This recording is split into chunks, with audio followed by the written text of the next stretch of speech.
Hello friends, అందరికీ నమస్కారం. Telugu life story వింటున్న ప్రతి ఒక్కరికి మనస్ఫూర్తిగా కృతజ్ఞతలు.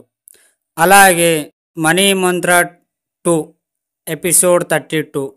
మీరు ఈ సబ్జెక్టుకు రావాలి అంటే మీరు ఫుల్ క్లారిటీతోని ఉండాలి.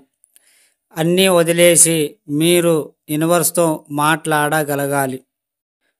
కొన్ని విషయాలతో మీరు కొంచెం ఆశ్చర్య అవ్వచ్చు, కానీ ప్రయత్నించాలి. మీలో నిక్షిప్తమైన సుందరమైన స్వప్నాల్ని వెతికి తీయండి. ఇప్పటి వరకు మీరు కోల్పోయినవన్నీ పొందాలని ఉందా? ఈ సమాజం నుండి, కుటుంబం నుండి పక్కకు జరిగి ఆలోచించండి.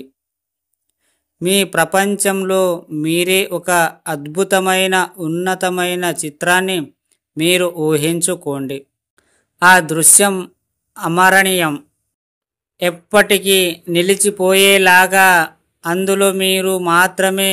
ఒక్కసారి పెద్ద భవంతి, దాంట్లో ప్రతి వస్తువు సుందరంగా తీర్చిదిద్దబడి మిమ్మల్ని పలకరిస్తుంది. మీ క్షేమ సమాచారం అడుగుతుంది.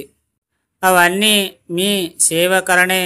అలా మెల్లిగా మీరు మెట్టెక్కుతుంటే ఎదురుగా ఎత్తులో మీదే ఒక రాజులాగా రైతు వర్ణి చిత్రం. ఎన్నో నగలు, ఖరీదైన శిల్కాలతో కూడిన దుస్తులు, గొప్ప ఆనందం భరితమైన సుహాసన మిమ్మల్ని బట్టి ఉంచితే మెల్లిగా పైకి ఒక్కొక్క మెట్టు ఎక్కి కుడివైపు తిరిగితే ఎన్నో గదులు.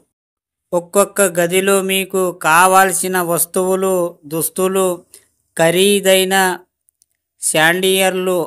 అలా మెల్లిగా ముందుకు వెళ్తూ ఒక దగ్గర ఆగినప్పుడు మీ కారిడార్ నుంచి అద్భుతమైన పూలతోట, గార్డెన్స్ మిమ్మల్ని ఆకర్షిస్తుంటే ఒక్కసారి ఆగి మెల్లిగా ఇంకోవైపు వెళ్ళినప్పుడు ఖరీదైన కార్లు మిమ్మల్ని పలకరిస్తుంటే ఒక్కొక్క అడుగు ముందుకు వేస్తూ మీరు ఆస్వాదిస్తుంటే మీ పిల్లలు వచ్చి మీ కాళ్లను తడుతుంటే అనంతమైన ప్రేమ వర్షాన్ని కురిపిస్తూ మీరు ఇలా మీ జీవితాన్ని ఒక్కొక్కటిగా ఊహించండి. అదే నిజం అవుతుంది. అర్థమయ్యిందా ఫ్రెండ్స్?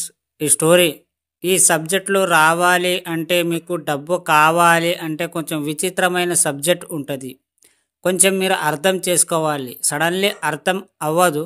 కొన్ని రోజులు మీరు ప్రయత్నించాలి. చేసిన వీడియోలు ఎన్నో ఉన్నాయి, దాన్ని మీరు మళ్ళీ చూడండి, అర్థం చేసుకోండి. ఈ స్టోరీ విన్న ప్రతి ఒక్కరికి మనస్ఫూర్తిగా కృతజ్ఞతలు.